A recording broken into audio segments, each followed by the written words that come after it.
ಬಿಜೆಪಿಯಿಂದ ಬಸನಗೌಡ ಪಾಟೀಲ್ ಯತ್ನಾಳ್ ಉಚ್ಚಾಟಿತರಾಗಿದ್ದಾರೆ. ಇದಕ್ಕೆ ಸಂಬಂಧಪಟ್ಟಂತೆ ಜಗದೀಶ್ ಶೆಟ್ಟರ್ ಪ್ರತಿಕ್ರಿಯೆಯನ್ನು ಕೊಟ್ಟಿದ್ದಾರೆ. ಯತ್ನಾಳ್ ವಿಚಾರಕ್ಕೆ ಸಂಬಂಧಪಟ್ಟಂತೆ ಏನು ನಡೀತಾ ಇದೆ ಅದು ನಡೀಲಿ ಅಂತ ಕೂಡ ಹೇಳಿದ್ದಾರೆ. ಯತ್ನಾಳ್ ವಿಚಾರದಲ್ಲಿ ಏನು ನಡೀತಾ ಇದೆ ಅದು ನಡೆಯಲಿದೆ. ಹೈಕಮಾಂಡ್ ವಾಪಸಾತಿ ಮಾಡೋದಾಗಿದ್ರೆ ಮಾಡಲಿ, ಎಲ್ಲರೂ ಒಗ್ಗಟ್ಟಾಗಿ ಹೋಗಬೇಕು ಅನ್ನೋದು ನನ್ನ ಆಶಯ ಅಂತ ಜಗದೀಶ್ ಶೆಟ್ಟರ್ ಹೇಳಿದ್ದಾರೆ. ಇನ್ನು ಎಸ್.ಟಿ. ಸೋಮಶೇಖರ್ ಹೆಬ್ಬಾರ್ಗೆ ನೋಟಿಸನ್ನು ಕೊಟ್ಟಿದ್ದಾರೆ. ಆದಷ್ಟು ಬೇಗ ಕ್ರಮ ಆಗುತ್ತೆ ಅಂತ ಜಗದೀಶ್ ಶೆಟ್ಟರ್ ಹೇಳಿದ್ದಾರೆ.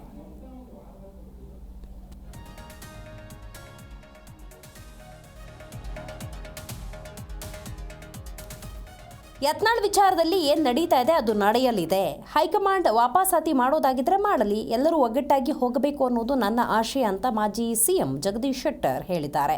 ಇನ್ನು ಸೋಮಶೇಖರ್ ಹಾಗೂ ಹೆಬ್ಬಾರ್ ವಿಚಾರಕ್ಕೆ ಸಂಬಂಧಪಟ್ಟಂತೆ ಕೂಡ ಪ್ರತಿಕ್ರಿಯೆ ಕೊಟ್ಟಿರುವಂತಹ ಜಗದೀಶ್ ಶೆಟ್ಟರ್ ಅವರ ಮೇಲೂ ಕೂಡ ಕ್ರಮವಾಗುತ್ತೆ ಅಂತ ಹೇಳಿದ್ದಾರೆ.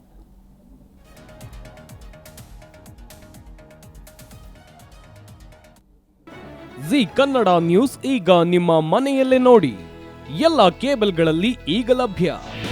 ನಿಮ್ಮ ನೆಚ್ಚಿನ ಜಿ ಕನ್ನಡ ನ್ಯೂಸ್ ಈಗ ಸನ್ ಡೈರೆಕ್ಟ್ ನಲ್ಲಿ number 292, Tata Play number 1664, Jio TV number 1334, NXT digital number 30, in cable number 30, city networks 51, U digital number 162, GTPL number 17, Rockline telecommunications number 42, Shri Basaveshwara cable number 168, rural cable network 60, Vinayaka digital 57, Abhishek cable 821, city channel 53, Siddeshwara cable network 57, ವಿ4 digital infotech 628, Surya digital networks 53, Gajanan digital number 836, Malnad infotech private limited number